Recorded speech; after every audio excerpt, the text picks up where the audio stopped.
الحمد لله نحمده ونستعينه ونستغفره ونستهديه ونعوذ بالله من شرور أنفسنا وسيئات أعمالنا من يهدي الله فهو المهتد ومن يضلل فلن تجد له وليا مرشدا ونصلي ونسلم على خاتم الأنبياء والمرسلين سيدنا محمد وعلى آله وصحبه ومن تبعه بإحسان إلى يوم الدين. اللهم اجعل القرآن ربيع قلوبنا ونور صدورنا وذهاب همنا وجلاء حزننا برحمتك يا أرحم الراحمين.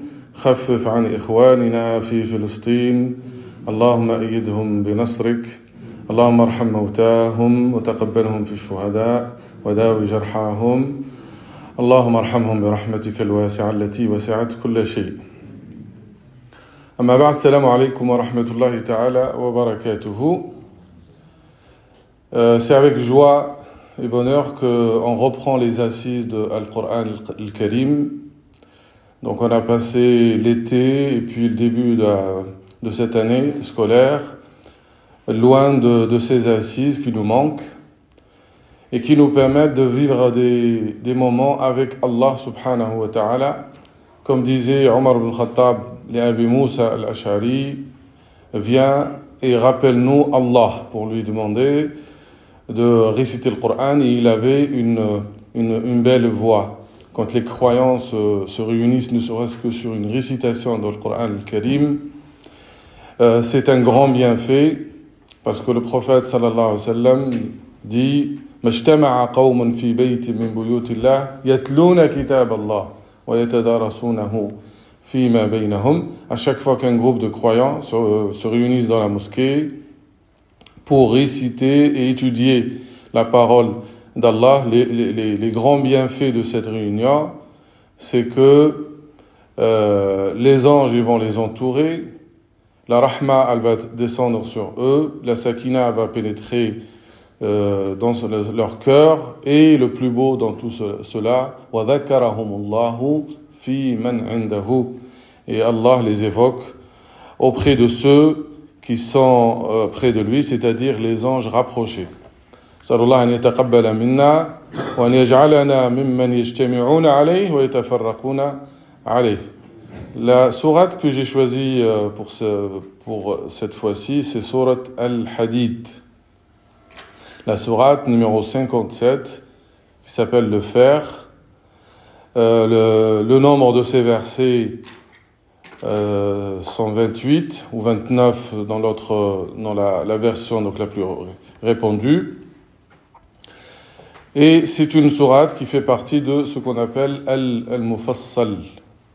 Al-Mufassal, c'est les dernières sourates, plus ou moins petites, mais celle-là, quand même, elle fait à peu près donc 4 pages. Donc c'est une des sourates les plus grandes dans ce qu'on appelle Al-Mufassal. Alors pourquoi le nom Al-Hadid? Pourquoi on l'a appelé Al-Hadid? Alors sachez que les noms des sourates, des fois, on peut trouver pour une sourate plusieurs noms. Mais pour cette sourate, il y a un seul nom, c'est sourate Al-Hadid. Vous ne trouvez pas un autre nom. Par exemple, sourate Al-Isra, le voyage nocturne, on l'appelle dans certains hadiths Bani Israël.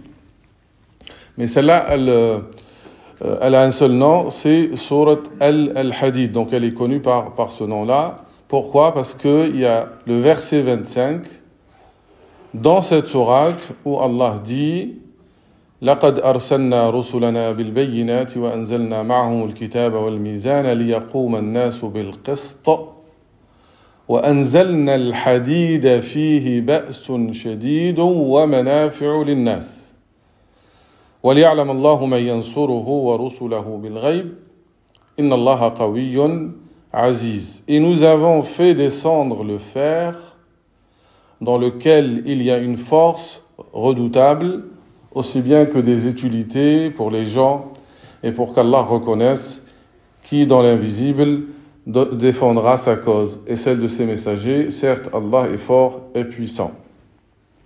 Mais ce n'est pas la seule sourate où Al-Hadid est évoqué. Par exemple, quand vous lisez sourate Al-Kahf, dans l'histoire de Dhul Qarnayn, Atuni zubar al-hadid. Dans Surat Saba et dans l'histoire de Daoud, وَلَقَدْ آتَيْنَا دَاوُودَ مِنَّا فَضْلًا يَا جِبَالُ أَوِّبِي مَعَهُ وَالطَّيْرَ وَأَلَنَّا لَهُ الْحَدِيدَ. Le jour dernier, Allah subhanahu wa ta'ala nous dit, une fois que l'homme est mort et que les voiles seront ôtés, لَقَدْ كُنْتَ فِي غَفْلَةٍ مِّنْ هَذَا فَكَشَفْنَا عَنْكَ غِطَاءَكَ فَبَصَرُكَ الْيَوْمَ حَدِيدٌ. Le regard de l'être humain devient perçant parce qu'il va voir les réalités de l'invisible. Et donc, il y a dans Sourate Al-Hajj, en parlant du châtiment des gens de l'enfer, وَلَهُمْ مَقَامِعُ مِنْ حَدِيدٍ. Et dans Sourate Al-Isra, قُلْ كُونُوا حِجَارَةً أَوْ حَدِيدًا. Et évidemment, dans Sourate Al-Hadid, il y a une raison pour cela. Vous savez que les noms des sourates, soit ils sont donc donnés par le prophète sallallahu alayhi wa sallam ou choisis par les compagnons. Donc les compagnons, ils ont choisi le nom de Al-Hadid parce qu'il y a ce verset, mais on va voir pour d'autres raisons. Cette sourate, souvent, on se pose la question, est-ce qu'elle est mécoise ou médinoise? Mécoise, ça ne veut pas dire qu'elle est descendue à la Mecque, forcément. Ou médinoise, elle est descendue à Médine. Mécoise, ça veut dire qu'elle est descendue avant la hijra du prophète, sallallahu alayhi wa sallam. Médinoise, ça veut dire qu'elle est descendue après la hijra du prophète, sallallahu alayhi wa sallam. Vous savez que après le hijra du prophète sallallahu alayhi wa sallam et vers la fin donc de sa vie, il est revenu à la Mecque et certaines sourates ont été révélées à la Mecque, mais on les appelle médinoises parce que ce qui compte c'est pas le lieu, c'est le temps. Alors là, il n'y a pas de divergence sur une sourate comme celle-là. Certains la considèrent comme mécoise, mais la majorité, et ça c'est le plus juste, la considère comme médinoise à part certains versets comme le verset 16 qu'on va évoquer. وَهُوَ قَوْلُهُ تَعَالَى أَلَمْ يَأْنِ لِلَّذِينَ آمَنُوا أَنْ تَخْشَعَ قُلُوبُهُمْ لِذِكْرِ اللَّهِ وَمَا نَزَلَ مِنَ الْحَقِّ. Parce que dans cette sourate, il y a l'évocation des hypocrites. Et les hypocrites, ils sont apparus après la hijra du prophète, après l'émigration du prophète, sallallahu alayhi wa sallam. Il y a l'évocation de Fath Makkah, la conquête de la Mecque. Et la conquête de la Mecque, donc, évidemment, c'est après la hijra. Donc, c'est une sourate médinoise, dans sa majorité, à part certains versets. Elle fait partie des sourates qu'on appelle al-musabbihat. Les sourates qui commencent par at-tasbih.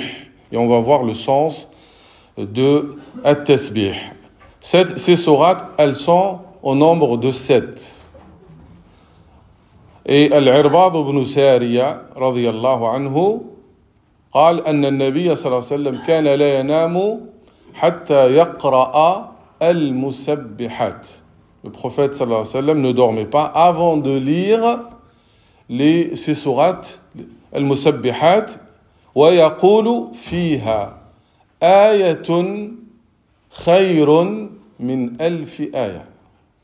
Et dans ces sourates, il y a un verset qui est meilleur que 1000 versets. Le prophète sallallahu alayhi wa sallam ne l'a pas indiqué. Donc, il n'a pas indiqué c'est quoi ce verset. Mais Ibn Kathir, fi tafsirihi, dans son tafsir, donc, a évoqué le verset 3. وَهُوَ الْأَوَّلُ وَالْآخِرُ وَالظَّاهِرُ وَالْبَاطِنُ وَهُوَ بِكُلِّ شَيْءٍ عَلِيمٌ. Il l'a désigné comme ce verset qui est meilleur que ce verset. Donc, c'est un effort de sa part, mais ça s'appuie pas sur un hadith ou d'autres arguments ou paroles des compagnons. Donc, ces sourates, les 7 sourates, ce qu'on appelle musabbihat, c'est sourate al-Isra, parce qu'elle commence par Subhanalladhi asra bi'abdihi laylan min al-masjid al-haram ila al-masjid al-aqsa. Suratul A'la, que vous connaissez, Sabbih isma rabbika al-a'la. Suratul al-Hadid, c'est notre sourate, parce qu'elle commence par Sabbaha lillahi ma fi as-samawati wal-ard wa huwa al-aziz al-hakim. Suratul Hashr, Sabbaha lillahi ma fi as-samawati wa ma fi al-ard wa huwa al-aziz al-hakim. Suratul Saf, سبح لله ما في السماوات وما في الأرض وهو العزيز الحكيم. سورة الجمعة يسبح لله ما في السماوات وما في الأرض. وسورة التغابن يسبح لله ما في السماوات وما في الأرض. Donc, c'est cette sourate que vous voyez, donc commence par at-tasbih, soit c'est un verbe, fi'l madi, donc un verbe accompli, ou fi'l mudari', donc c'est un verbe à l'inaccompli, c'est-à-dire soit c'est dans le présent ou c'est en cours, ou al-masdar, comme subhana. Subhana, c'est un nom, et donc c'est le nom d'action. On peut voir, pardon.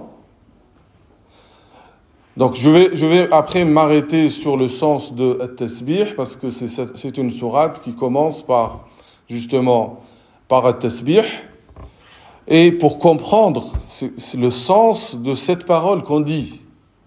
Vous savez tous le mérite de at-tasbih. Il y a beaucoup de hadiths, comme le hadith de Subhanallah تملأ الميزان وسبحان الله وبحمده تملأ أو تملأان ما بين السماء والأرض. Subhanallah, cette parole-là que vous dites, c'est très facile à dire, ça demande pas beaucoup de temps. Mais Subhanallah, quand elle est dite avec un cœur qui connaît Allah, elle remplit la balance des hasanat demain. Sachant que demain, dans le jour dernier, on va voir la valeur de ces paroles qui font partie de dhikr, du rappel d'Allah. Le jour dernier, quand les œuvres seront pesées, une tasbiha, cette parole-là, qu'on sous-estime, elle est meilleure que tout ce bas monde et ce qu'il contient comme richesse. Et dans le hadith, et ça vous l'apprenez à vos enfants, chaque fois que le croyant, il dit Subhanallah, il plante un palmier dont les racines ils sont en or. Et vous connaissez donc le hadith où le prophète sallallahu alayhi wa sallam, dans son voyage, dans son ascension, donc il a rencontré Sayyidina Ibrahim, et il lui a demandé de passer salam à sa communauté et surtout de leur dire que le paradis, c'est une terre fertile dont l'eau elle est bonne, et que ces plantations, c'est quoi les plantations du paradis? Chacun de nous peut planter son paradis. Subhanallah, walhamdulillah, wa la ilaha illallah, wallahu akbar. Alors, avant de regarder en détail les versets, et ça va nous prendre beaucoup de temps, j'espère que vous avez commencé à lire cette sourate, et à méditer ces versets. Je ne vais pas vous retenir toute l'après-midi jusqu'à que la nuit tombe, mais je vais aller à l'essentiel. L'essentiel, c'est de comprendre un peu l'architecture de cette sourate, pour comprendre les thèmes et le pivot de cette sourate. Cette sourate, elle a été révélée donc, comme on l'a vu, selon l'avis majoritaire, à Médine, et elle est venue à un moment pour la refondation et le renforcement de la foi des croyants, et surtout pour la formation de cette société naissante à Médine sur les fondements de la vraie foi. Non pas la foi superficielle, non pas la foi qui s'isole du monde, mais c'est une foi vitale, énergétique et forte.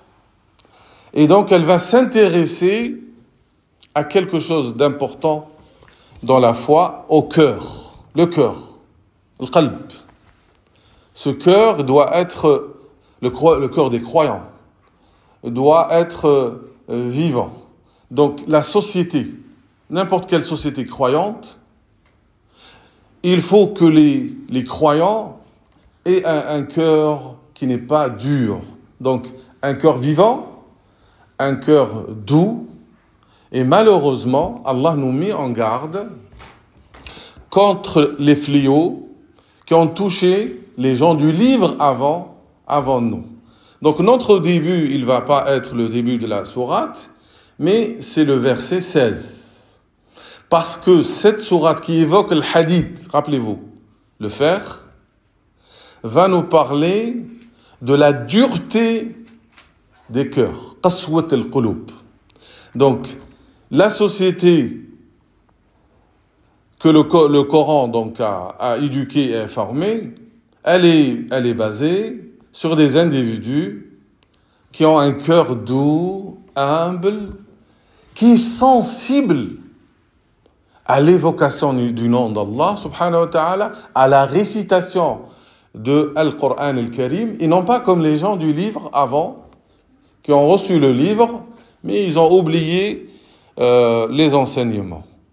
Donc, on va lire cette sourate avec cet angle de vue. C'est-à-dire, cette sourate-là, elle va former une société musulmane qui a un cœur vivant, un cœur qui n'est pas dur. Et Allah va s'adresser à ses compagnons, alors qu'ils étaient récents dans leur conversion, parce que Abdullah ibn Mas'ud va dire « Allah nous a blâmés, nous a fait des reproches après 4 ans de notre conversion. Il va nous reprocher le fait que nos cœurs ne sont pas doux. » Le verset 16 dit « بعد أعوذ بالله من الشيطان الرجيم ألم يأن للذين آمنوا أن تخشع قلوبهم لذكر الله وما نزل من الحق ولا يكونوا كالذين أوتوا الكتاب من قبل فطال عليهم الأمد فقست قلوبهم وكثير منهم فاسقون. Le moment n'est-il pas venu pour ceux qui ont cru, les croyants? Nous sommes ces croyants qui depuis un certain temps donc vivent dans leur foi, mais qui ne prennent pas soin de leur cœur. Al-Hassan al-Basri radiyallahu anhu كان يقول داوي قلبك فإن مراد الله منك صلاح قلبك. Soigne ton cœur parce que Allah veut de toi la réforme et la douceur et la bonté de ton cœur. Et là, Allah nous reproche. Enfin, le message s'adresse aux compagnons, alors que les compagnons, c'est comme des étoiles par rapport à nous. Et Allah s'adresse à toutes les communautés pour nous dire, le moment n'est-il pas venu pour ceux qui ont cru que leur cœur s'humilie à l'évocation d'Allah et devant ce qui est descendu de la vérité, c'est-à-dire la descente de l'Qur'an al-Karim, et de ne point être pareil à ceux qui ont reçu le livre avant eux. Ceux-ci trouvèrent le temps assez lent et leur cœur s'endurcir. Ce qui a touché les gens du livre avant nous, c'est la dureté du cœur. Ils ont reçu le livre. Et pourtant, leurs cœurs se sont endurcis. Pourquoi? Parce que ils se sont éloignés du livre. Parce que aussi, l'espérance dans une vie longue, Tolul Amal, les a touchés. C'est-à-dire l'amour de ce bas monde a fait qu'ils oublient les enseignements du livre et ils n'entretiennent pas leur cœur. Et le pire, c'est quoi? Pourtant, ils avaient le livre Et beaucoup d'entre eux sont pervers. وَكَثِيرٌ مِّنْهُمْ فَاسِقٌ. الفسوق هو الخروج عن الطريق المستقيم. Quand quelqu'un devient fasiq, والعياذ بالله, pervers, il va commettre tous les péchés, mais sans culpabilité. وفي العربية نقول فسقتي الحبة أو النواة إذا خرجت. فسقت, يعني si vous voyez une graine là qui fait sortir, qui germe. Donc elle fait sortir la germe. C'est ça ce qu'on appelle en arabe le fousouk. Et quand quelqu'un sort de droit chemin et commence à faire n'importe quoi, eh ben on l'appelle fasiq, pervers. Et puis il n'a pas honte, donc il peut même en parler aux autres. C'est une autre forme de perversité. Et Allah les a décrits comme pervers. Ça veut dire que quand le cœur devient insensible, dur, comme la pierre. Allah Ta'ala قال عنهم ثم قست قلوبكم من بعد ذلك فهي كالحجارة. Puis vos cœurs se sont endurcis au point de devenir comme des pierres. فقسوة القلب هو عدم تأثره بالمواعظ وقراءة القرآن. Quand le cœur il est dur, il devient comme une pierre. La pierre elle est imperméable à l'eau, elle ne laisse pas passer rien. Et le cœur quand il est dur là, il devient insensible, imperméable, rien ne passe. Il écoute le Coran al-Karim, il est en train de discuter, ou ça rentre par là et ça sort de l'autre côté. Il écoute les rappels et ça ne l'affecte pas. Parce que ce cœur-là, il a sombré dans l'insouciance. Il est insouciant, il a oublié Allah subhanahu wa ta'ala. Mais le pire, c'est quoi? Le pire, c'est quand on a le livre, on fait la prière, on prend le livre, et pourtant nos cœurs sont durs, elles sont insensibles. Et qaswatu sahib al-kitab ashaddu qaswa. La dureté de ceux qui ont le livre, ou la dureté du cœur de ceux qui ont le savoir. Malheureusement, c'est une maladie qui affecte beaucoup de personnes qui s'adonnent au savoir sans la bonne intention ou qui n'ouvrent pas, qui purifient pas leur cœur et qui sortent pas donc dans l'insouciance. Le dhikr dont on parle, c'est pas seulement donc une parole avec la langue. Le dhikr, le rappel, il est celui du cœur. Quand ce cœur-là, il connaît véritablement Allah, quand on lui rappelle Allah, il doit avoir peur. قال الله تعالى إنما المؤمنون الذين إذا ذكر الله وجلت قلوبهم وإذا تليت عليهم آياته زادتهم إيمانا وعلى ربهم يتوكلون. Les vrais croyants, ceux qui ont la foi parfaite. Quand le nom d'Allah est évoqué, leur cœur frémisse parce qu'ils connaissent Allah.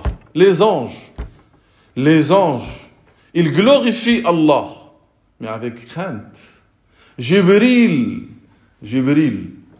alayhi salam, quand il était avec le prophète sallallahu alayhi wa sallam dans son ascension, à un moment donné, le prophète l'a vu, il est devenu comme un tapis vétuste par la crainte d'Allah subhanahu wa ta'ala. Wa ma adraka ma Jibril. Hadihi al-aya, ce verset, était la cause du repentir de beaucoup d'hommes qu'on connaît comme des pieux prédécesseurs, comme le Fudayl ibn Iyad, Malik ibn Dinar, wa Ibrahim ibn Adham. Rien que ces trois, il y en a beaucoup. La cause de leur repentir et l'adoucissement de leur cœur, c'est la récitation de ce verset. Al-Fudayl ibn Iyad, je ne sais pas si tout le monde connaît le Fudayl ibn Iyad. Si vous ne le connaissez pas, c'est une catastrophe. هذا الفضيل بن عياض يسمى عابد الحرمين, l'adorateur des deux lieux saints. Mais قبل ما يولي الفضيل بن عياض, il était un bandit, un brigand. Il coupait la route des caravanes. Et un jour, il est tombé amoureux d'une fille et il voulait escalader donc le mur pour la rencontrer. Et c'était la nuit. وإذا به يسمع قارئا يقرأ القرآن في الليل ألم يأن للذين آمنوا أن تخشع قلوبهم لذكر الله. Alors qu'il a escaladé le mur, d'accord, il a entendu quelqu'un de nuit, il priait, il a récité ce verset. Quand il a entendu ce verset, ça l'a tellement touché qu'il a failli tomber du mur. C'est le moment, mon Seigneur. Et il a décidé là d'arrêter tout, d'arrêter cette vie-là. Il est venu de loin, parce que beaucoup de gens te disent, mais ses pieux prédécesseurs, c'est des hommes qu'on ne peut pas atteindre. Il était un bandit, un brigand. Et là, il s'est repenti, il a dit, mon Seigneur, je vais aller vers la Mecque, le signe de se repentir là. Et avant, il est allé chercher la science, il a appris, et puis pour s'adonner à l'adoration. Fudayl ibn Iyad par la suite, quand on vient le chercher, le voir, il ne sort pas. Mais comment on le fait sortir? On appelle un jeune qui a une belle voix, il commence à réciter, et là il sort avec les larmes aux yeux. Abdullah ibn al-Mubarak. Ces noms là, il faut les chercher, il faut connaître leur vie. Et c'est accessible. Abdullah ibn al-Mubarak, هذا أشبه الناس برسول الله صلى الله عليه وسلم. C'est l'homme qui ressemblait dans sa vie au prophète sallallahu alayhi wa sallam. Il n'était pas un compagnon, il était parmi tabi'i et tabi'in, l'élève des élèves du prophète sallallahu alayhi wa sallam. Quand il était un jeune, fils d'un homme riche, et son histoire, elle est fabuleuse. Parce que son père, il était jardinier. Et il travaillait dans un grand jardin d'un homme riche. Et un jour, il lui demande de lui donner une grenade. Et chaque fois, il lui donne la grenade, elle est amère. Et là, il lui dit, depuis quand tu travailles ici? Des années. Et tu connais pas tes arbres? Il lui dit, non, parce que j'ai jamais goûté un arbre. J'ai jamais goûté un fruit, ça ne m'appartient pas. Il était étonné de son honnêteté. Il avait une belle fille que tout le monde voulait l'épouser, donc il a accepté de la donner comme épouse à son père qui s'appelle Al-Mubarak. Et de cette naissance-là est né Abdullah. Mais il était dans une jeunesse dorée. Il passait son temps à faire la guitare. Et un soir, il s'est endormi, il s'est réveillé, il a commencé à faire l'instrument de musique et on a dit qu'il a entendu une voix qui émanait de l'instrument qui récitait ce verset-là. Alam ya'ni lilladhina amanu an takhsha'a qulubuhum li dhikrillah. La première chose qu'il a fait, il a cassé l'instrument de musique et là, il a pris le chemin du savoir. Il a appris auprès de 4000 cheikhs. Et pourtant, c'était un homme très riche. Il avait à son époque, il avait des magasins partout. À Damas, en Irak, à Bagdad, en Médine, Mecque, tout ça. Un homme très très riche, mais qui passait son temps entre le savoir, entre la générosité, al-hajj et le sacrifice et l'investissement auprès d'Allah subhanahu wa ta'ala. Et j'en passe. Ibrahim ibn Adham, je vous demande, je ne vais pas prendre le temps de lire son histoire pareil, mais c'est un exemple pour tous les jeunes, pour dire, quel que soit mon passé, je peux donner vie à mon cœur. Et Allah me donne l'espoir. اعلموا أن الله يحيي الأرض بعد موتها قد بينا لكم الآيات لعلكم تعقلون. Sachez qu'Allah redonne la vie à la terre une fois morte. Certes, nous vous avons exposé les preuves clairement afin que vous raisonniez. Il ne faut jamais désespérer de son cœur. Certains se réveillent, ah, j'ai le cœur dur, ça y est, je suis mort. Non, tant que tu respires, tant que tu as envie, tu peux donner vie à ton cœur. Ne le laisse pas malade, ne le laisse pas dur. Comment ? Comme la terre. La terre, elle prend vie. Avec quoi ? Avec l'eau. Et c'est quoi cette eau-là qui donne vie au cœur ? C'est le dhikr Allah, le vrai dhikr. Le rappel d'Allah. L'écoute de Al-Qur'an Al-Karim. Parce que le Coran, comme dit Malik ibn Dinar, Rabi'ul Qulub. Coran, et le prophète le dit, Allahumma ja'al al-Qur'an Rabi'. C'est quoi le Rabi'? Al-Rabi', c'est le printemps. Il y a 4 saisons comme en français. Et Al-Rabi', c'est le printemps. Mais ici, le Rabi', c'est cette pluie. C'est cette pluie qui est très douce, qui descend sur l'eau, sur la terre, et qui donne naissance à des plantes, à la végétation. Et le Coran, il a le même effet sur les cœurs. C'est dhikrullah, mais le vrai dhikr, c'est-à-dire que quand quelqu'un se rappelle d'Allah subhanahu wa ta'ala, même si sa langue, elle bouge pas, c'est comme vous vous rappelez de votre enfant ou de vos parents. Vous n'allez pas répéter le nom de votre père, mais il suffit que vous rappelez de votre père, de sa bonté, de ses sacrifices. Et là, vous avez la joie. Et des fois, s'il est mort, vous allez le pleurer et vous allez faire da'wa.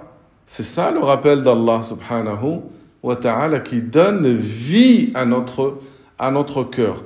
Avant de continuer notre chemin vers la guérison, Allah subhanahu wa ta'ala nous demande de donner vie à notre cœur par l'équilibre entre tout ce qui est spiritualité, prière, dhikr, salat, masjid, les sciences, il ne faut pas se laisser distrait par quoi ?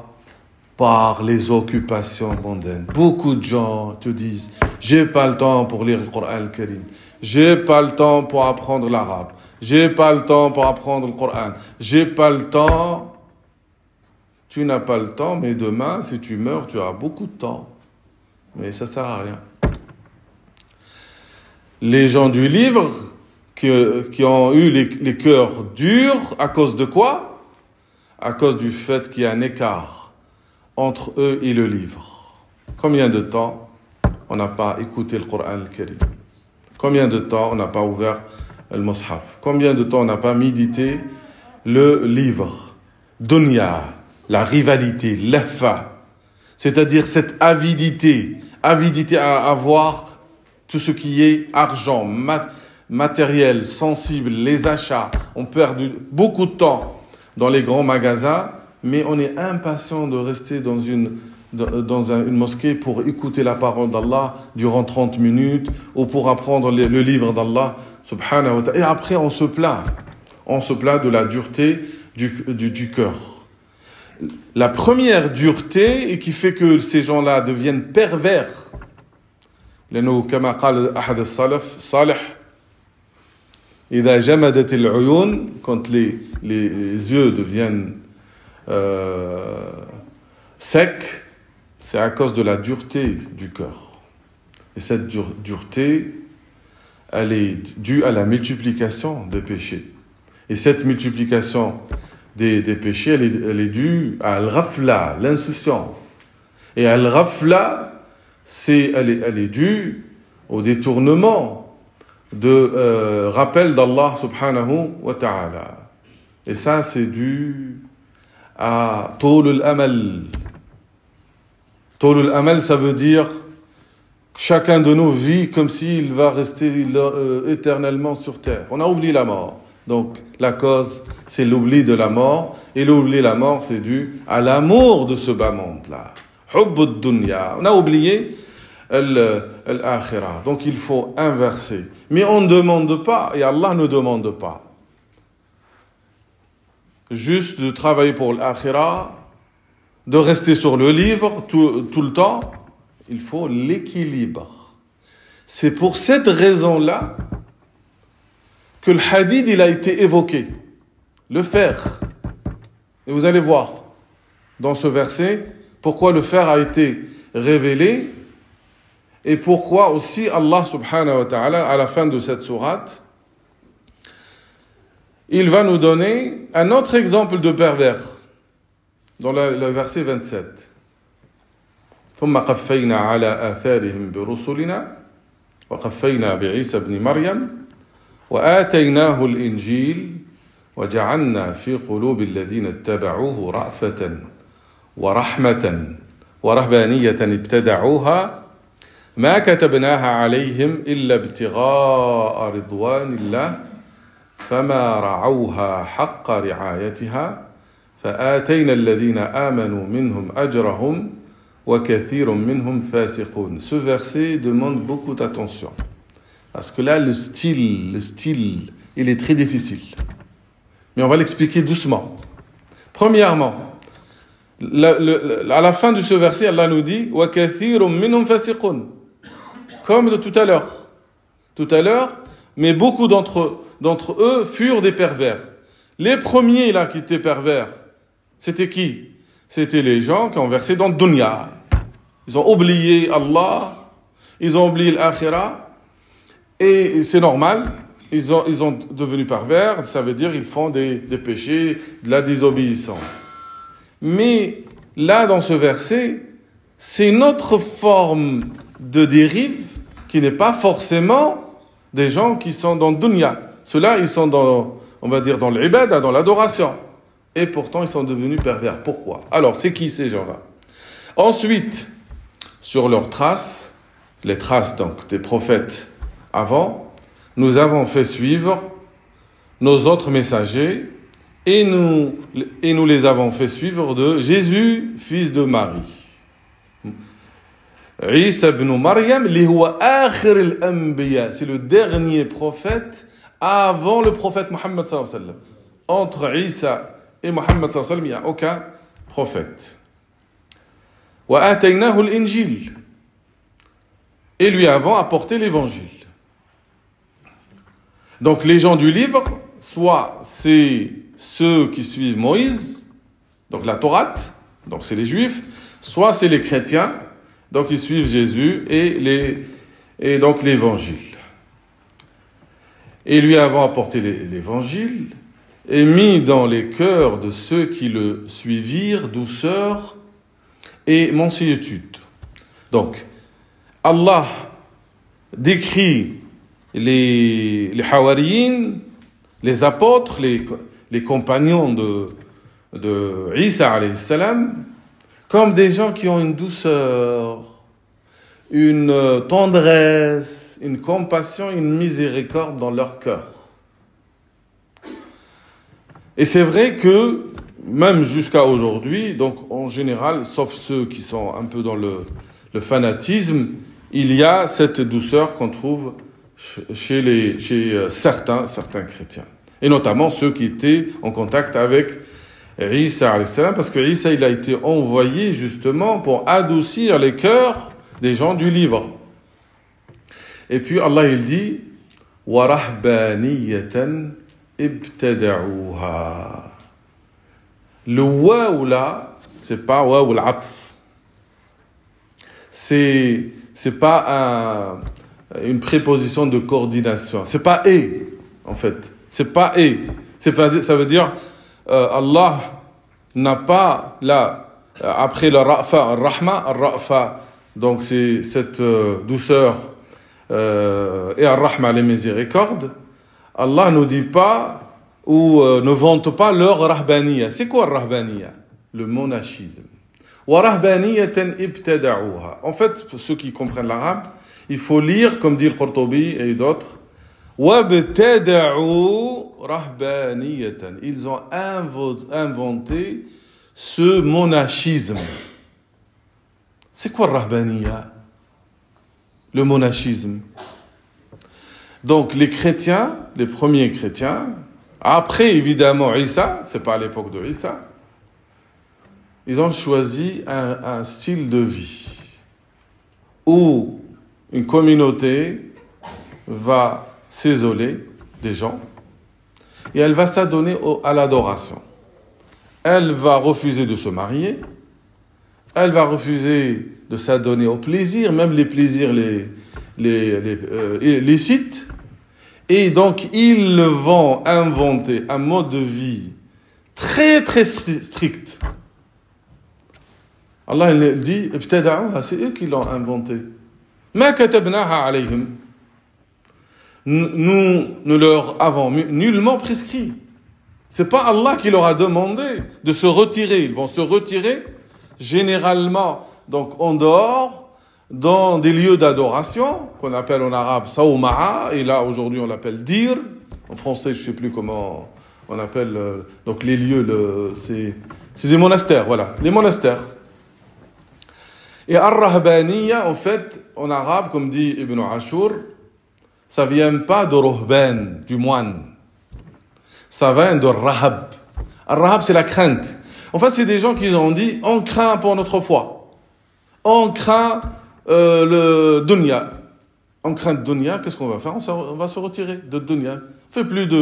Ni on travaille, ni on va avoir des enfants, il faut pas se marier, il faut pas consommer tout ce qui est, on va dire, plaisir.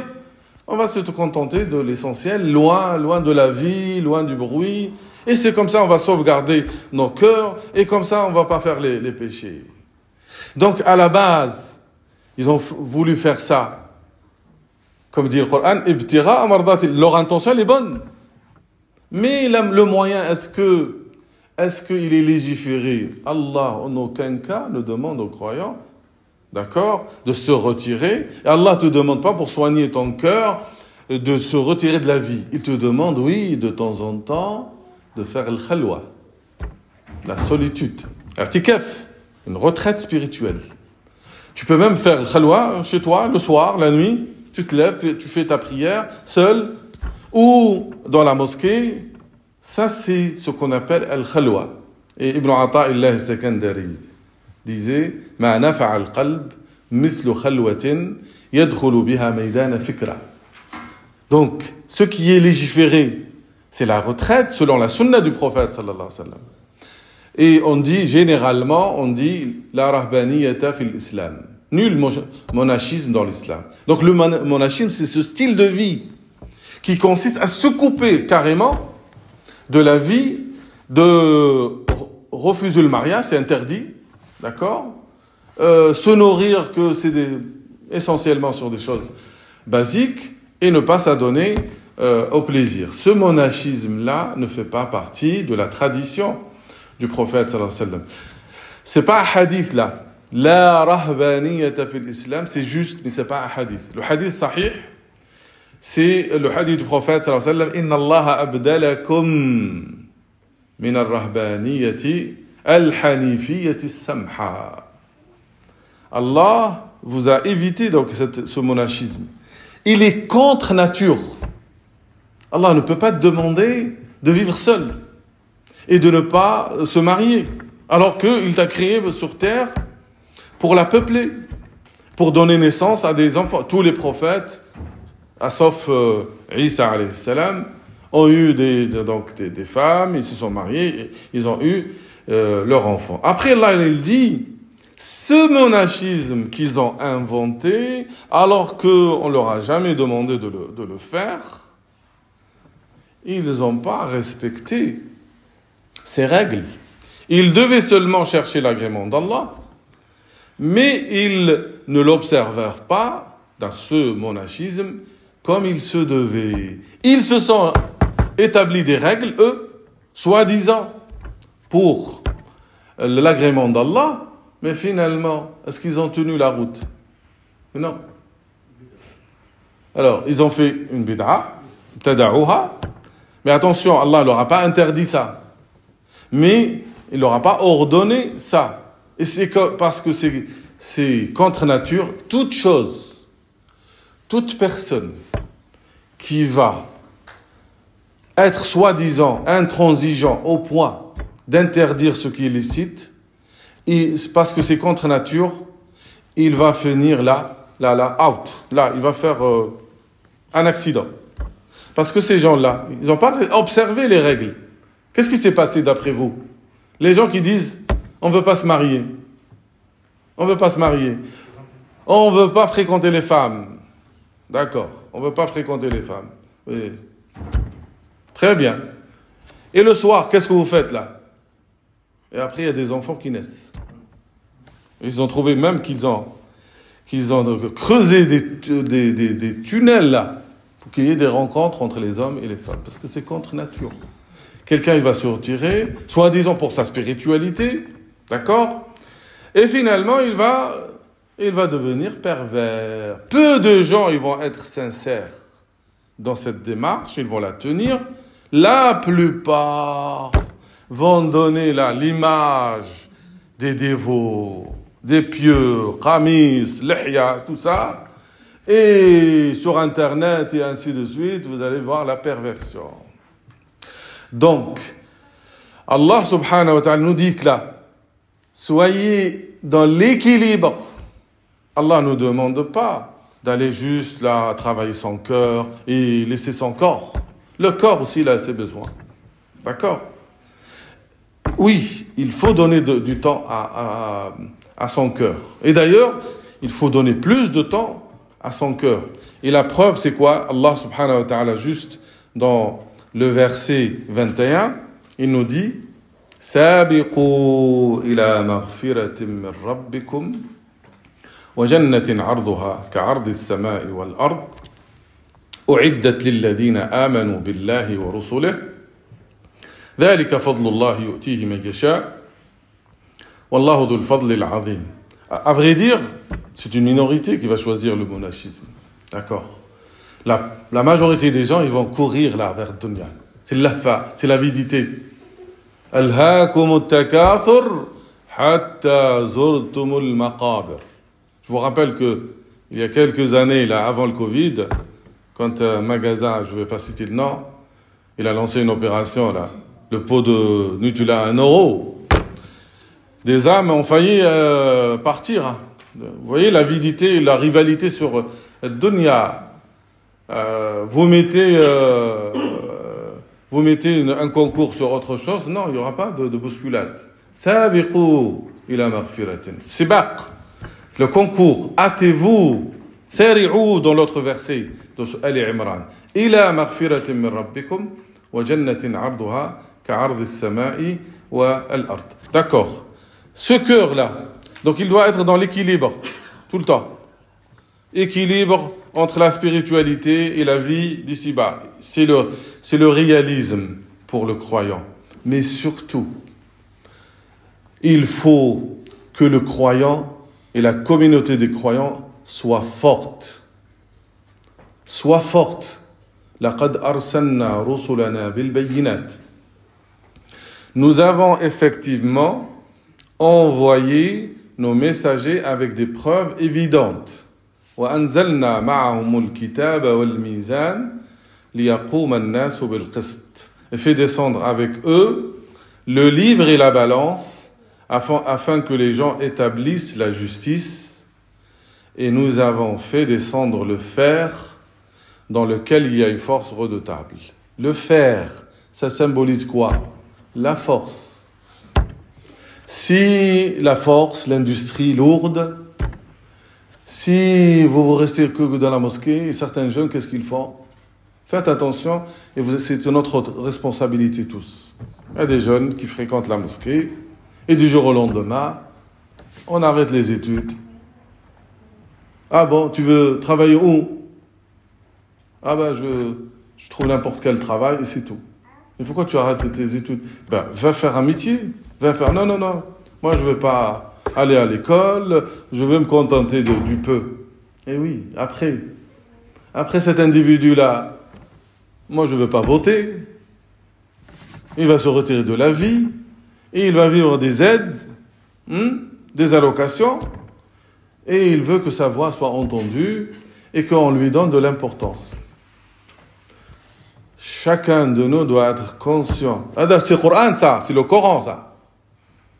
Les gens te parlent de Sunna, alors que jamais, les Sahaba, les compagnons, ils ont lu le Coran, et c'est ça qui les a formés. Ils ont compris que pour être fort, c'est pas avoir le livre là seulement. Il faut manier le fer. Et justement, en parlant du fer, le fer il est dur ou pas? Il est dur, certes. Mais s'il est chauffé, il fusionne. Le cœur du croyant, il doit être pas dur, il doit être ferme. Devant les épreuves, il faut être solide. Il ne faut pas perdre l'espoir. Vous regardez la télé tous les jours, vous dites, ça y est, c'est la calamité, c'est la fin, là. Pas du tout. Pas du tout. Soyez forts. Gardez l'espoir. Et vous allez voir pourquoi vous devez garder l'espoir. Si vous connaissez Allah, vous gardez toujours l'espoir. Mais surtout, si chaque jeune arrive à maîtriser un métier, arrive à maîtriser un savoir, la communauté, elle va être forte avec ce savoir-là. Et notamment, Allah nous dit, le fer, il est une force redoutable. C'est ça qui défend la vérité. Et il y a des bienfaits aussi. Quand il parle du fer, c'est pas le fer seulement, c'est-à-dire le métal.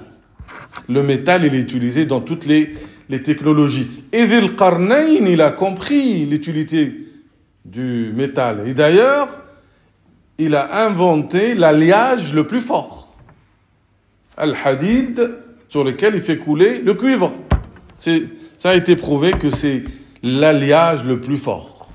La maîtrise de la technologie. Il ne faut pas se retirer de la vie comme des moines, là, ceux qui choisissent soi-disant l'adoration, et après, on vient les taper, mais ils n'ont aucune force. L'équilibre, ça veut dire, tu dois lire le livre, tu dois le comprendre, tu dois comprendre ta religion, tu dois pratiquer, être fort, mais en même temps, tu dois participer à la vie et tu dois être fort, c'est pas toi. Al-yadul ulya khayrun min al-yadi sufla. Al-ulya, la main haute, elle est meilleure que la main basse. La haute, c'est celle qui donne. La basse, c'est celle qui reçoit. Donc il faut être fort.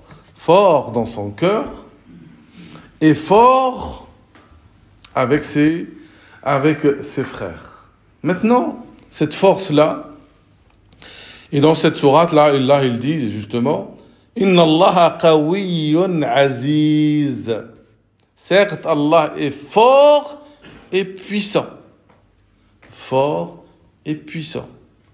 Donc, Allah est fort et puissant, il veut que les croyants soient forts. Forts dans leur foi, mais forts aussi à travers la force qu'Allah leur a donnée, à travers le fer.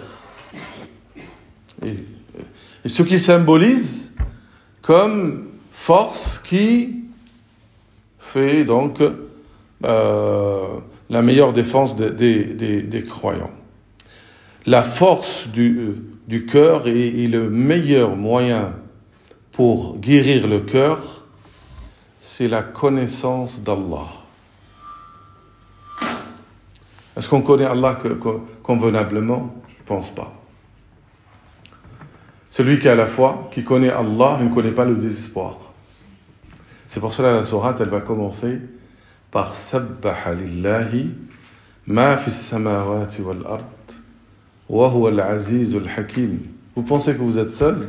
Tout l'univers, il est avec vous si vous avez la foi. Sabbaha, tout ce qui est dans les cieux et la terre glorifie Allah. Et c'est lui le puissant et le sage. Al-Aziz. Tout à l'heure, wa huwa al-qawi, le fort, et Al-Aziz, le puissant. Vous allez dire, le fort, puissant, c'est la même chose. Pas du tout. Al-Aziz huwa alladhi la yughlab. Al-Aziz, c'est celui qui domine tout. Personne ne peut le vaincre. C'est ça l'Aziz. Quelqu'un, il peut être fort, mais il y a plus fort que lui. Mais c'est l'Aziz, le plus puissant, c'est lui qui vaincra. Wallahu ghalibun ala amrihi, walakinna akthar an-nas la ya'lamun. Quand vous allez donc dans l'Andalousie, la phrase qui se répète le plus, c'est la ghaliba illa Allah, nul vainqueur qu'Allah, parce que il est puissant. Donc c'est subhanallah, tasbih, la glorification d'Allah, qui va te permettre de renforcer ta foi. Cette phrase-là, avec laquelle tu vas planter un palmier, c'est ça qui va jardiner et cultiver ton cœur pour qu'il renforce sa foi. Avant, ça veut dire quoi? At-tasbih. Subhanallah. At-tasbih. Ça vient de la racine sabaha. Sin, ba, ha. Si vous lisez, vous comprenez là rien du tout, donc c'est un devoir d'apprendre l'arabe.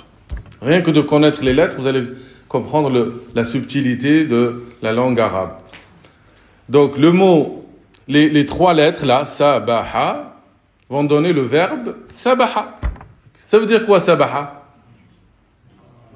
Nager. Nager. Et ils vont donner le tasbih, qui est le fait de dire subhanallah. Subhanallah. Qu'on traduit exactement par gloire et pureté à Allah. Pourquoi pureté? Vous allez le comprendre à travers sabaha. Nager, ça veut dire quoi nager? Nager, c'est s'éloigner du bord de mer, de la plage. Le mot sabaha, c'est nager. Mais nager, à vrai dire, sabaha, ibta'ada an shati.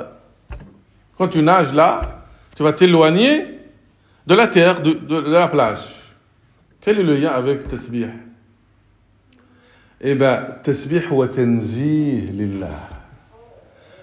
Quand tu dis subhanallah, tu vas éloigner d'Allah tous les défauts, les vices et tout ce qui ne convient pas à Allah. Il ne convient pas à Allah d'avoir un enfant, subhanallah. Parce qu'avoir un enfant, c'est un défaut. Lam yalid wa lam yulad.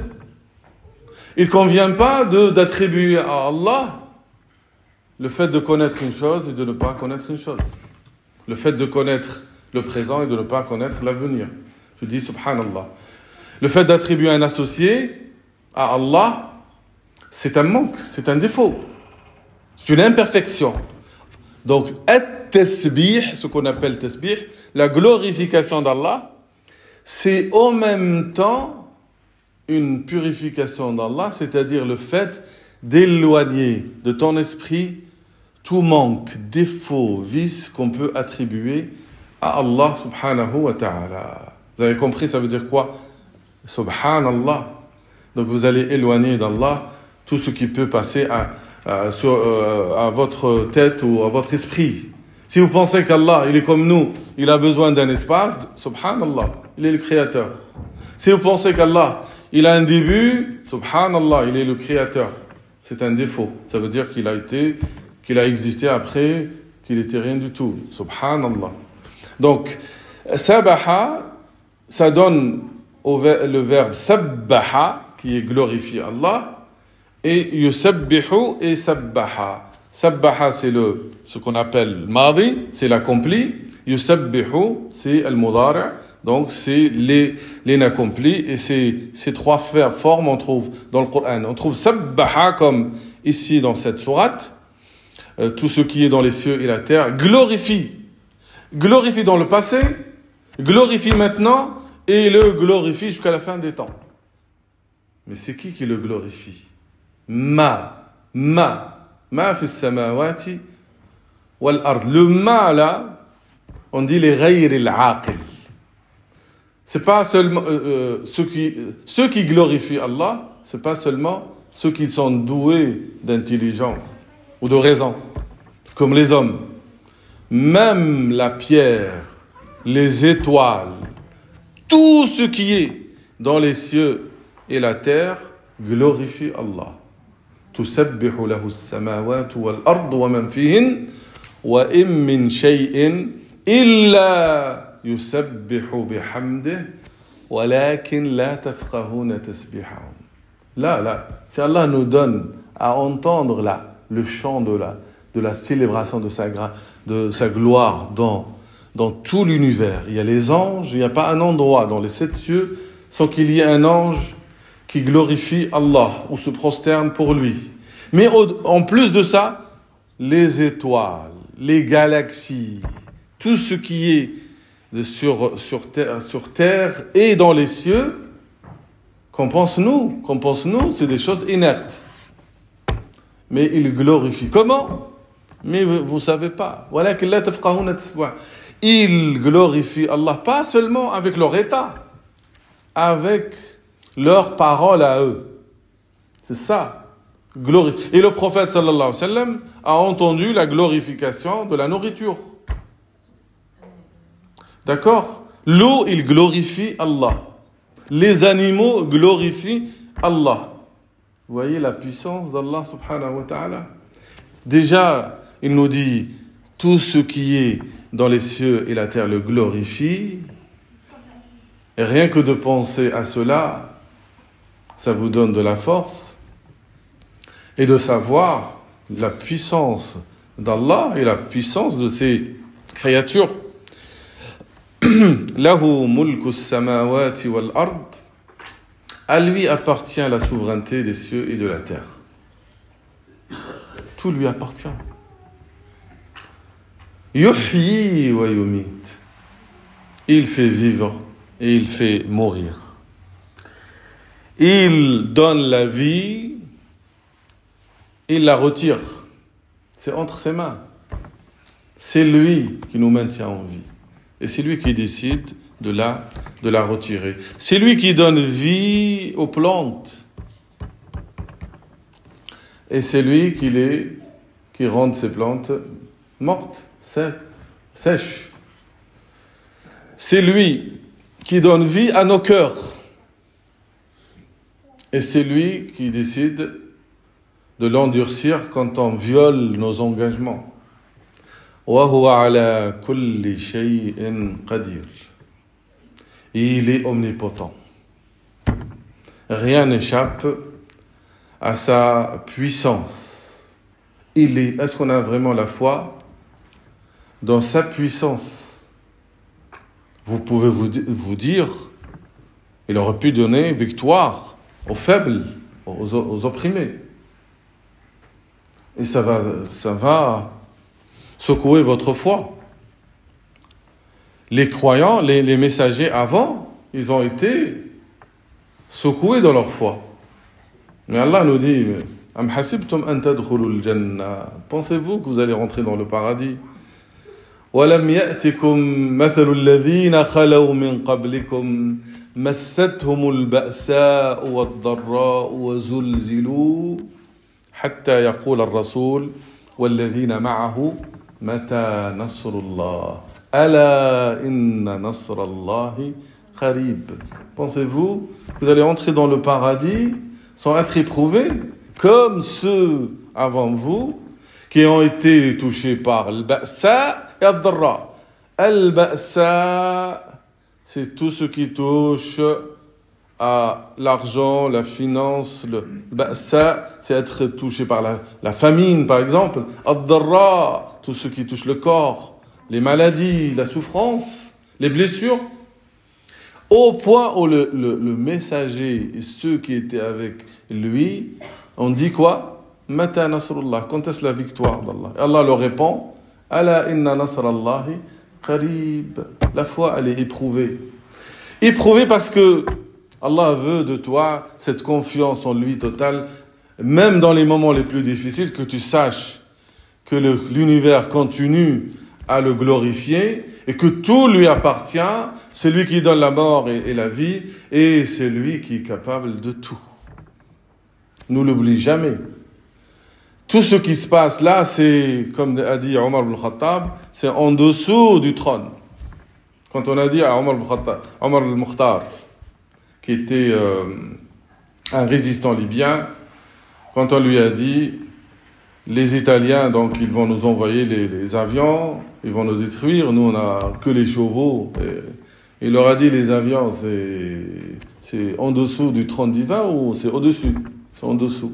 Donc, c'est dans le royaume d'Allah, subhanahu wa ta'ala. Huwa al-awwalu wal-akhiru, wal-zahiru, wal-batinu. C'est lui le premier sans commencement. Et c'est lui le dernier sans fin. Il est l'éternel. D'accord? Et même si nous, on est éternel, mais c'est lui qui nous a donné cette éternité. Mais lui, il est éternel. Donc, il est l'éternel, le seul éternel qui peut donner l'éternité. Et il est l'apparent, parce que tous les signes montrent Allah subhanahu wa ta'ala. Il est le caché, parce qu'il est invisible. On ne peut pas le voir aujourd'hui, mais demain, on peut le voir. وَهُوَ عَلَى كُلِّ شَيْءٍ قَدِيرٍ. Ce mot-là, وَهُوَ بِكُلِّ شَيْءٍ عَلِيمٍ. Tout à l'heure, وَهُوَ عَلَى كُلِّ شَيْءٍ قَدِيرٍ. Et là, وَهُوَ بِكُلِّ شَيْءٍ عَلِيمٍ. Il est omnipotent et il est omniscient. Il sait tout, d'accord? Et rien n'échappe à son savoir. Et Allah subhanahu wa ta'ala qui a créé les cieux et la terre, il les a créés là, dans leur immensité pour qu'on sache que son savoir cerne tout et que rien n'échappe à sa puissance. Rien. Mais ça, il faut que ce soit une foi ferme, une foi certaine. هو الذي خلق السماوات والأرض في ستة أيام. C'est lui qui a créé les cieux et la terre en 6 jours. Il a créé les cieux et la terre en 6 jours. Quel jour? On ne sait pas. Quel jour? Est-ce que c'est des jours comme les nôtres ou d'autres jours? On ne sait pas. Mais Allah nous apprend une chose. Il était capable de dire kun fayakun. Soit, non. Allah subhanahu wa ta'ala nous apprend la patience. Il nous apprend aussi d'attendre la progression des choses. Donc, il a créé les 7 cieux et la terre en 6 jours. ثم استوى على العرش. Il s'est établi sur le trône. Alors, ce verset va se répéter à peu près 6 fois dans le Coran al-Karim et a fait couler beaucoup d'encre, beaucoup de débats. Ce qu'il faut croire, c'est qu'Allah nous informe qu'il s'est établi sur le trône. Mais il ne faut pas croire que Allah a besoin du trône, là, comme un roi qui a besoin du trône, il s'est établi. Ça veut dire que tu es en train de dire qu'Allah a besoin d'un lieu. Pour comprendre l'istiwa, il faut que tu connaisses Allah. C'est impossible. Donc, la meilleure manière de comprendre le verset, c'est de le lire comme ça, comme faisait Salaf. Ils le lisent comme ça, ils y croient, mais sans manière, sans imaginer. D'accord, il a informé qu'il s'est établi, on y croit, mais sans rentrer dans la manière, comme l'a dit l'imam Malik quand on l'a demandé sur l'istiwa, al-qal al-istiwa ma'loum. L'istiwa, il est connu parce qu'il a, d'accord. Wal-kayfu majhoul.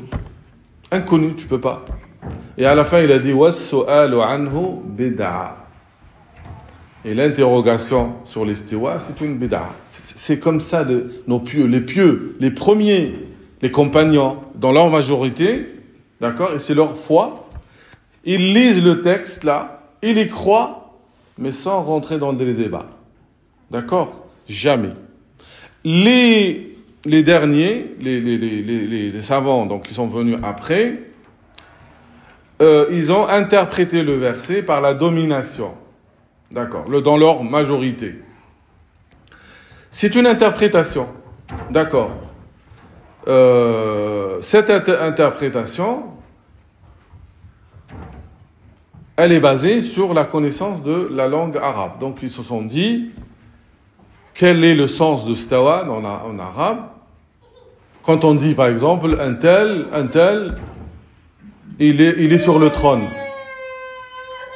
Il s'est établi sur le trône, c'est pour dire il domine cette région-là. Donc ils l'ont interprété comme celle-là.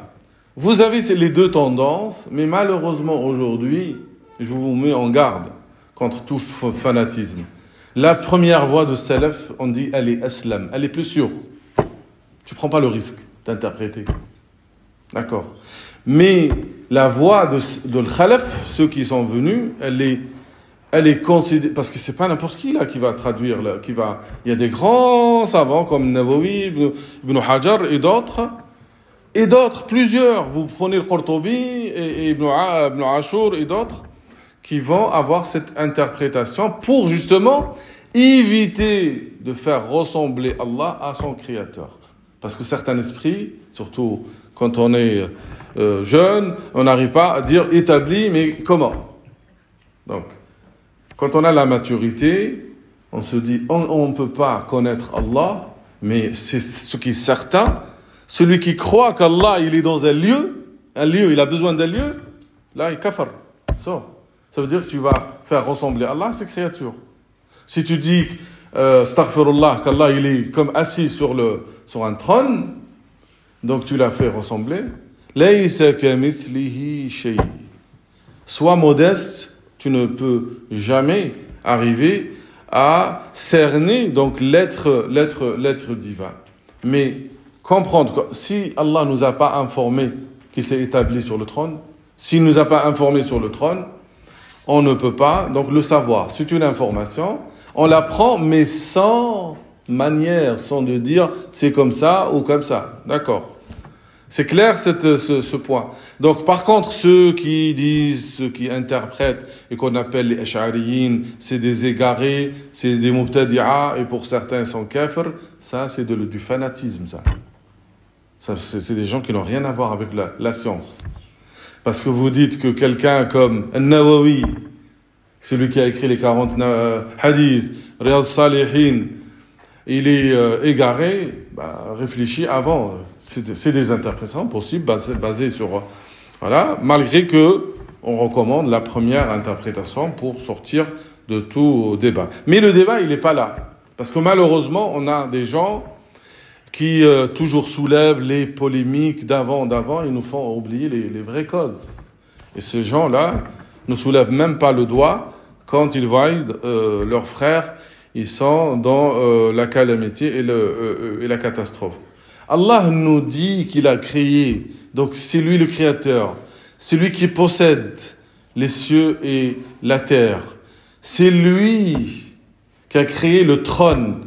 Et le trône ainsi que les 7 cieux sont maintenus par sa puissance. C'est pas le trône qui maintient Allah, qu'Allah soit exalté. Et le trône, c'est la plus importante des créatures. Le trône, comme il a été dit dans le hadith, les 7 cieux et la terre sont par rapport au trône comme à une bague jetée dans le désert. Là, c'est pour comprendre le royaume d'Allah. Ce qui lui appartient, c'est immense. Donc, ayez la foi en lui, mais surtout, rappelez-vous de lui. Ya'lamu ma yaliju fil ard. Il sait ce qui pénètre dans la terre et ce qui en sort et ce qui descend du ciel et ce qui monte. Il est avec vous où que vous soyez. Wa huwa ma'akum aynama kuntum. Il est avec vous, pas en tant qu'être. Il est avec vous par le savoir. Vous avez compris? Wa huwa ma'akum aynama, par son savoir. Il est avec vous, il sait ce que vous faites, comme il sait ce qu'il descend, ce qui remonte, tout. Wa huwa ma'akum aynama kuntum. Si tu sais qu'Allah est avec toi, et qu'il t'observe et qu'il sait tout, comment tu vas te comporter? C'est ça le vrai dhikr. L'imam al-Qushayri, rahmatullah alayhi, il dit Mujibul ghafla, la cause de l'insouciance, qui l'oubli d'Allah, la distraction et l'oubli de rappel, c'est quoi? Inhiraful qalbi an muraqabati rabbi. C'est quand le cœur se détourne du fait qu'Allah l'observe. Quand tu fais le dhikr, subhanallah, subhanallah, subhanallah, tu es inconscient. Tu fais la prière, il est inconscient. Tu ne sais pas que tu es avec Allah, il te voit, il est avec toi, il sait ce que tu fais, il sait comment ton cœur il est distrait. Mais par contre, tu dis subhanallah, et là tu t'imagines les chants de glorification d'Allah subhanahu wa ta'ala, des anges partout, et tu sais que rien ne peut être caché à lui, et qu'il sait ce qu'il y a dans ton cœur. Et quand tu vis, il est avec toi, et surtout, c'est pas un accompagnement seulement par le savoir. Il est avec tout le monde par son savoir, mais il est avec les croyants par sa miséricorde, par son assistance, par sa bienveillance. Fi ma'iyya amma, une compagnie générale, il sait tout, il est avec tout le monde. Là, ceux qui sont en train de tuer les innocents, Allah sait ce qu'ils font. Mais avec les croyants, il est avec eux, il les assiste, il les renforce, il leur accorde sa lumière, sa bienveillance. Et quand le croyant, il est avec Allah, Allah est avec lui. Allah, inna Allaha ma'a alladhina attaqaw. Inna Allaha ma'a alladhina attaqaw walladhina hum muhsinun. C'est ça la foi qu'il faut travailler. Il faut la travailler, certes avec dhikr, il faut avoir des invocations matin et soir et tout le temps, mais reste un moment à méditer la création et réfléchir au Créateur et à l'immensité de son savoir. Parce que là, on dit, c'est tout. Il n'y a pas une feuille qui tombe sans qu'il le sache. Et sans qu'elle tombe par sa permission. Il n'y a pas une goutte d'eau qui tombe sans sa permission et sans qu'il sache où elle tombe. Rien ne peut échapper. Et vous imaginez l'immensité de ce savoir. Il sait ce qu'il y avait, ce qu'il sera, et tout est pareil pour lui. Tout est idem pour lui. Lahu mulku as-samawati wal ard. Il nous rappelle. À lui appartient la souveraineté des cieux et de la terre. Et à Allah, tout est ramené. Wa ila Allahi turja'u al-umur. Yuliju al-layla fi an-nahar wa yuliju an-nahara fi al-layl. wa huwa alimun bidhati as-sudur. Il fait pénétrer la nuit dans le jour et il fait pénétrer le jour dans la nuit. Il sait parfaitement le contenu des poitrines. Donc, il fait pénétrer le jour, la nuit dans le jour. C'est à quel moment? C'est quand dans l'hiver, c'est la nuit qui va s'élargir. Et c'est le jour qui va se rétrécir. Et le contraire dans l'été. Et d'ailleurs, là, il y a une allusion au fait que la Terre est une sphère. Parce qu'il fait pénétrer le jour. Là. Quand vous voyez que par rapport à la Terre, le Soleil va avoir donc une étendue sur une partie de la Terre, alors qu'il va, au contraire, en hiver, donc il va se rétrécir. وَهُوَ عَلِيمٌ بِذَاتِ الصُّدُورِ. Il sait parfaitement le contenu des poitrines. Tu peux penser du mal d'autrui. Tu peux le cacher aux autres. Allah, il le sait. وَهُوَ عَلِيمٌ بِذَاتِ الصُّدُورِ. Ces quelques versets donc, qui commencent par le numéro 1 jusqu'à donc, le 6, c'est la base de la foi. Tant qu'on ne connaît pas Allah. Et là, vous trouvez, il y a Asma Allah al-Husna, Al-Aziz, Al-Hakim. Si Al-Aziz, c'est celui qu'on ne peut pas vaincre, Al-Hakim, il est le sage. Toutes ses décisions, sur terre, dans les cieux et dans ta vie, elles ont derrière une cause et une sagesse. C'est pas vain. Tout ce qui arrive dans ta vie, ça a un sens. Parce que c'est le sage qui a décidé ça pour ta vie. Donc, connaître Allah par cette simplicité-là. Connaître qu'Allah est avec nous, c'est comme ça qu'on appelle ihsan.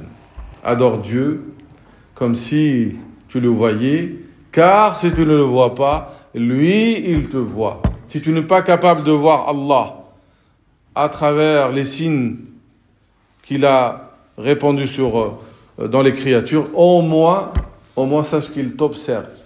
Si on sait qu'Allah nous observe, il y a beaucoup de choses qui vont changer. Nos paroles, ils vont changer. On ne va pas parler n'importe quoi, parce que kathrat al-kalam, elle endurcit le cœur. كما جاء في الموطأ عن الإمام مالك أن عيسى عليه السلام قال لا تكثروا من الكلام بغير ذكر الله فتقسو قلوبكم فإن القلب القاسي بعيد عن الله. Ne multipliez pas la parole en dehors de dhikr Allah. Alors vos cœurs vont s'endurcir. Et si elles sont endurcies, elles vont être lointaines lointain plutôt de Allah subhanahu wa ta'ala. Après qu'Allah rappelle la foi, mais la vraie foi, là Allah subhanahu wa ta'ala demande aux croyants Aminu billahi wa rasulih. Croyez en Allah et son messager. Et c'est quoi le signe de cette foi? Wa anfiqu mimma ja'alakum mustakhlafina fihi. فالذين آمنوا منكم وأنفقوا lahum ajrun kabir. Donc, Allah subhanahu wa ta'ala nous rappelle que la royauté, tout lui appartient et que les biens que vous avez là, c'est lui qui vous a donné.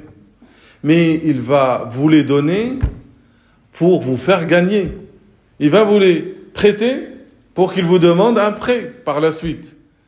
C'est pour cela Allah subhanahu wa ta'ala va leur dire par la suite Man dha alladhi yuqridu Allah qardan hasana فَيُضَاعِفَهُ لَهُ وَلَهُ أَجْرٌ كَرِيمٌ. Quiconque fait à Allah un prêt sincère, Allah lui multiplie et il aura une généreuse récompense.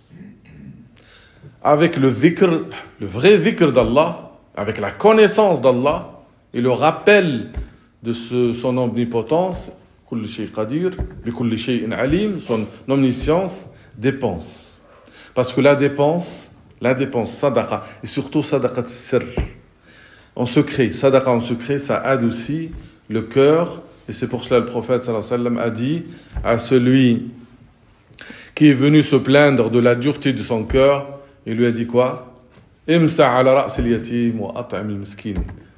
Caresse la tête de l'orphelin et nourrit le pauvre. Donc le croyant, il ne peut pas prétendre avoir la foi et puis il est avare. Bakhil. Le bukhl, l'avarice, c'est le signe de la dureté du cœur et surtout la faiblesse de la foi. Si tu sais c'est Allah qui t'a donné et c'est Allah qui va te récompenser. Et Allah subhanahu wa ta'ala te donne cette chance. C'est comme si vous allez prendre une somme d'argent, vous allez la donner à quelqu'un, d'accord? Et puis par la suite vous allez dire j'ai manque de quelques sous là pour acheter. Alors est-ce que tu peux me prêter? Ça va lui faire plaisir. Mais Allah subhanahu wa ta'ala nous demande al-qard, le prêt, alors qu'il n'a pas besoin. Mais il demande al-qard al-hasan. Ma huwa al-qard al-hasan? C'est quoi le prêt sincère ou le bon prêt? Hasan, ça veut dire qu'il est donné avec sincérité. S'il n'est pas donné avec sincérité, c'est pas qard hasan. Qard hasan, il est donné à la personne qui est dans la misère, dans le besoin, parce que tu l'as cherché, parce que tu es sensible à la misère des autres. Quand tu la donnes avec sincérité, ça adoucit ton cœur. Et c'est la raison pour laquelle, on va revenir au verset 16, juste après qu'Allah nous dit, sachez qu'Allah redonne la vie à la terre une fois morte. Certes, nous vous avons exposé les preuves clairement. Il dit Innal musaddiqati wal musaddiqina wal musaddiqat wa aqradu Allah qardan hasana يُضَاعَفُ لَهُمْ وَلَهُمْ أَجْرٌ كَرِيمٌ. Ceux et celles qui font la charité et qui ont fait à Allah un prêt sincère, cela leur sera multiplié et ils auront une généreuse récompense. C'est pour te dire, après le rappel, tasaddaq. Donne. C'est ça qui va adoucir ton cœur. Parce que quand tu donnes, ça veut dire que tu vas t'intéresser aux faibles, aux gens qui sont dans le besoin. Et parce que tu montres ta miséricorde, Allah va t'accorder sa miséricorde. Mais cette générosité et cette recherche de l'au-delà, elle n'est pas donnée à ceux qui sont attachés à ce bas monde. Donc comme on doit connaître Allah, on doit connaître la réalité de ce bas monde. Et Allah nous dit, اعلموا أنما الحياة الدنيا لعب وله. Sachez que la vie présente n'est que jeu, amusement. وزينة لعب وله وزينة وتفاخر بينكم وتكاثر في الأموال والأولاد كمثل غيث أعجب الكفار نباته ثم يهيج فتراه مصفرا. La cause de la dureté des cœurs, c'est quoi?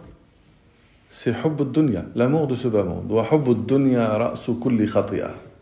C'est l'origine de tous les péchés. Quand tu mets dunya à sa valeur et tu sais que c'est un jeu, comme l'eau qui tombe, d'accord? Et puis qu'est-ce qu'il devient? La richesse derrière laquelle on court, c'est comme cette eau qui va tomber. Elle va par la suite devenir une végétation merveilleuse, mais elle va finir par quoi? Par être de l'herbe sèche. Donc elle va faner et elle va mourir. Mais ce n'est pas la finalité. Ensuite, elle devient des débris et dans l'au-delà, il y a un dur châtiment et aussi pardon et agrément d'Allah. Et la vie présente n'est que jouissance trompeuse. Vous voyez comment le Coran il soigne nos cœurs. Sache que cette dunya n'est qu'une jouissance éphémère. Ne t'attache pas et hâte-toi vers le pardon de ton Seigneur et un paradis aussi large que les cieux et la terre. Et puis Allah nous met en garde. Attention devant les épreuves, les malheurs, de perdre cette vision et surtout de remettre en cause sa foi. C'est dans les épreuves que la foi, soit elle se renforce, soit elle va faiblir. ما أصاب من مصيبة في الأرض ولا في أنفسكم إلا في كتاب من قبل أن نبرأها إن ذلك على الله يسير. Je ne vais pas vous retenir longtemps, je finis avec ce verset. Nul malheur n'atteint la terre, ni vos personnes. Musiba, un malheur. Il peut toucher la terre, ça veut dire un événement, une catastrophe qui va toucher tout le monde. Tremblement de terre, sécheresse, famine. C'est le musiba qui touche toute la terre. Ou anfusikum, ou vous-même, vous perdez un être cher. Vous allez le pleurer. C'est normal, c'est musiba. Le maut musiba. Et oui, c'est normal. Vous perdez un être. Vous vous séparez de quelqu'un. Vous perdez quelqu'un. Ça va vous toucher, c'est normal. C'est une musiba. Allah l'a appelé musiba, ça veut dire elle vous affecte, elle vous touche et elle laisse des séquelles. Mais c'est quoi qui va nous soigner? De savoir que cette vie-là, elle est éphémère et passagère, rien ne dure. La joie comme la tristesse ne dure pas. Et toute cette vie, elle ne va pas durer. Mais surtout, que vous ne pouvez rien faire. Si une catastrophe tombe, ou si vous perdez quelqu'un, ou vous souffrez pour quelqu'un, c'est une musiba qui a été écrite déjà dans le livre d'Allah subhanahu wa ta'ala. Donc, comment doit être notre attitude pour que le cœur il ne va pas s'endurcir, il ne va pas se fragiliser. لكي لا تأسوا على ما فاتكم ولا تفرحوا بما أتاكم. Afin, si tu sais que ça a été écrit, ne reste pas dans la culpabilité. Ça c'est arrivé. L'être que tu aimes, il est mort, tu ne peux pas lui donner une vie, parce que Allah a écrit qu'il soit mort à telle date. Donc, tu ne dois pas t'affliger, tu ne dois pas te tourmenter. Accepte le décret d'Allah, subhanahu wa ta'ala, même si tu perds quelque chose qui a de la valeur. لكي لا تأسوا على ما فاتكم لا تحزن على مفقود ولا تفرح بموجود. Ne t'attriste pas pour quelque chose qui t'a échappé. Tu as perdu quelque chose, quelqu'un, je ne sais pas moi, il investit dans une maison et après il y a une catastrophe. Ne sois pas triste. Ça a été écrit, donc tu ne peux pas le changer. Mais en même temps, tu as quelque chose, tu as eu quelque chose, ne t'exalte pas dans la joie. Ça ne veut pas dire que tu ne dois pas être joyeux. Mais c'est la joie qui va te faire oublier déjà le bienfaiteur qui t'a donné. Mais c'est la joie qui dépasse les limites en oubliant que ce que tu as eu aujourd'hui, ça va être vétuste demain et tu peux le perdre aussi. Ça t'apprend aussi à te prémunir de la tristesse. Si tu gagnes quelque chose là et tu es joyeux et tu t'attaches à lui, si tu le perds, eh ben c'est une calamité. Mais s'il y a un détachement entre toi et la chose et que ta joie, elle est mesurée, elle n'est pas dans l'excès et surtout, elle n'est pas dans ces formes-là où les gens font la fête, par exemple, font la fête de mariage ou autre, et là, ils se permettent de faire l'illicite, de faire couler l'alcool, l'khtilat, le gaspillage, et ils oublient Allah même dans les moments de joie. Et ces gens-là, souvent, ils se montrent donc dans l'orgueil et dans une certaine forme de fierté qui fait plutôt qu'ils soient dans le paraître. Ils veulent montrer, voilà ce que j'ai moi, mais de moi, ça vient de moi. C'est pas celui qui dit alhamdulillah, Allah ya Rabb, tu m'as accordé, si tu veux le prendre, tu peux le prendre, mais si tu le me donnes, c'est toi qui m'as donné alhamdulillah. Si tu le prends, alhamdulillah 1000 fois, parce que c'est toi qui possèdes tout, c'est toi qui donne la vie, et c'est toi qui donne la mort. Quand tu sais ça, tu vas pas dire, j'ai perdu, je vais plus donner. Tu vas pas apprendre à être avare. الذين يبخلون ويأمرون الناس بالبخل ومن يتولى فإن الله هو الغني الحميد. Donc, vous voyez comment le Coran al-Karim nous donne tous les éléments pour avoir une thérapie pour nos cœurs. Mais dans l'équilibre, jamais dans l'extrême ou dans l'excès. Gardez le juste milieu et puis basez-vous sur la connaissance d'Allah subhanahu wa ta'ala. C'est très important. Si on connaît Allah, man arafa Allah arafa kulli shay. On connaît toute chose et on donne vie à nos cœurs. Et surtout, quand vous savez, c'est Allah qui donne cette vie et c'est lui qui soigne nos cœurs, il faut s'adresser à lui. Ya Hayyu Ya Qayyum برحمتك أستغيث أصلح لي شأني كله ولا تكلني إلى نفسي طرفة عين أو أقل من ذلك. Alhamdulillah. Donc là, on a fait le tour. C'était très rapide, mais j'espère au moins que vous avez une lecture qui va vous permettre d'approfondir votre lecture.